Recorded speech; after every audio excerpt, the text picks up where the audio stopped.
अमचन music की शानदार प्रस्तुति।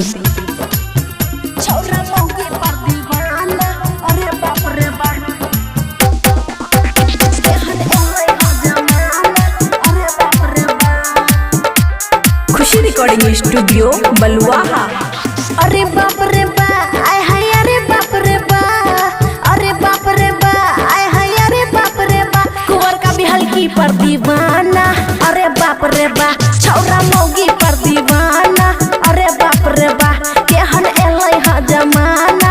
अरे बाप रे बा डीजे गुड मधुबनी, डीजे छौरा मौगी पर दीवाना। अरे बाप रे बा छौरा मौगी पर दीवाना। अरे बाप रे बा कहै छै भी हल्की में नहीं कोनो छै गे खतरा, कहै छै भी हल्की में नहीं कोनो छै गे खतरा। नहीं कनियो तो सोरस राबा कोनो नहीं छै लफड़ा, छौरा भेलै गे सियाना। अरे बाप रे बा कुंवर का भी हल्की पर दीवाना।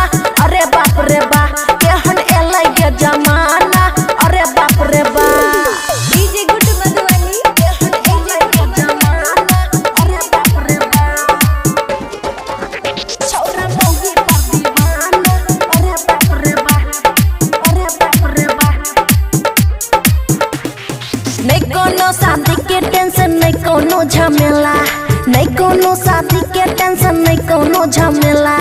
मौका मिलते करे लागल लागल ठेला ठेला करे कोनो नहीं बहाना। अरे बाप रे बा छौरा मौगी के दीवाना। अरे बाप रे बा एलै केहन ई जमाना। अरे बाप रे बा DJ good Madhubani, DJ good Madhubani, छौरा मौगी के दीवाना। अरे बाप रे बा एलै केहन ई जमाना। अरे बाप रे बा बबुआ राहुल गुदगर मौगी खोजा लाइन मारे, बबुआ राहुल गुदगर मौगी खोजा लाइन मारे।